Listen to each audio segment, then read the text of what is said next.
Each individual needs to find the most suitable way to climb that mountain.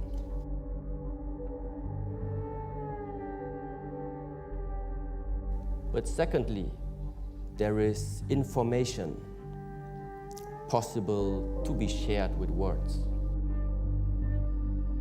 But it is impossible to share the experience of clarity when you are standing on that peak by yourself. To invest the right effort in climbing that peak is very much what all the Buddhist practices, the Shaolin training, or any spiritual practice is about. Clarity means you see more clear. When you see more clear, interrelations become more apparent. When you see more clear, there is no need to believe anyone or believe anything. Seeing clear means you can distinguish for yourself which is the proper direction to take and which decisions do I have to make in order to make my goals or aspirations start to shape.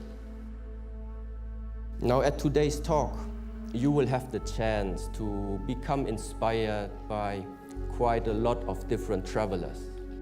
But in this particular talk, I can't and I won't tell you which way to go. It's just that along your personal journey, you will encounter challenges. Those challenges will either prevent you or some of them even stop you from moving on and climbing that mountain.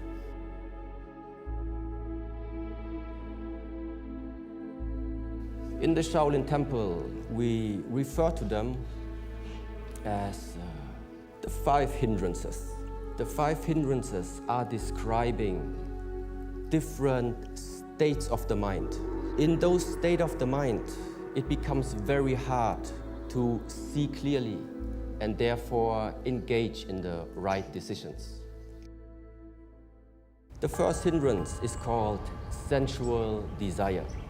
Sensual desire arises in the moment when you are paying attention to something that is giving you a positive emotion.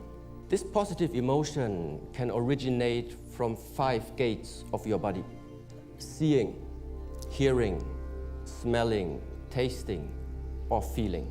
So in your mind, you climb up that mountain.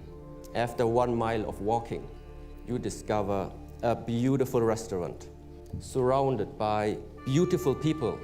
You smell delicious food and the great variety of beverages.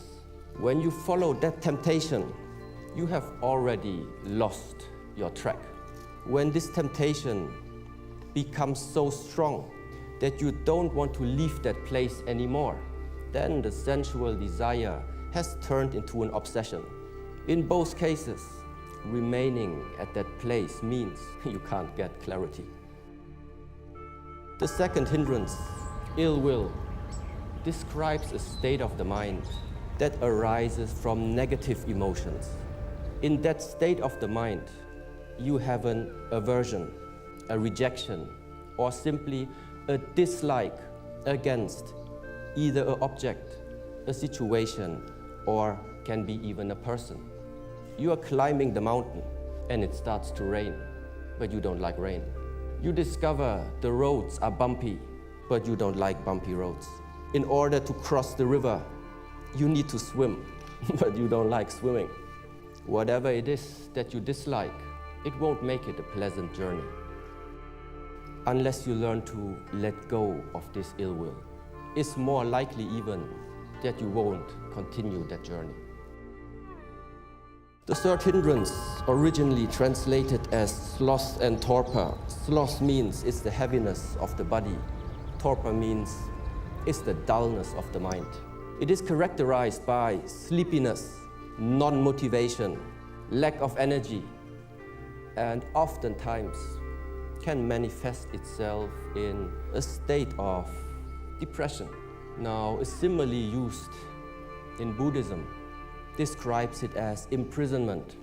You find yourself locked in a cell. It becomes very hard to make any type of mental or physical effort. So, in order to continue your path, there is only one option left. You need to find a way to get out from that hole, from that cell. The fourth hindrance is called restlessness. It is the state of an unsettled mind. Settle where? Settle in the present moment. An unsettled mind either is worrying about the future or traveling into the past and rejecting, judging about an event that happened into your past. A simile used here is the monkey mind, constantly jumping from one branch to another, unable to stay for a too long time at the present moment. The problem is there is no time to see clearly anymore. Now, the last of the 5 hindrances is called skeptical doubt and is very closely related to a state of mind which is based on indecisiveness. It is very easy in that state of mind getting lost in thoughts. Can I do this? Is this the right path? What will the others say? The mind cannot synchronize with your own actions anymore. And the result is that you are getting disconnected with the goals and aspirations that once you have set to yourself. When the way is filled with too much doubts, more often you will stop instead of moving on. That we know the 5 hindrances now, what are we going to do about them?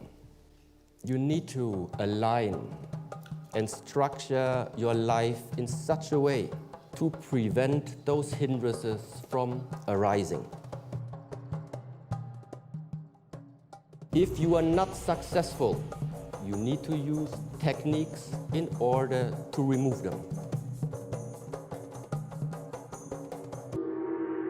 Each of these hindrances is placing a dark cloud on your mind or on the way of your climb.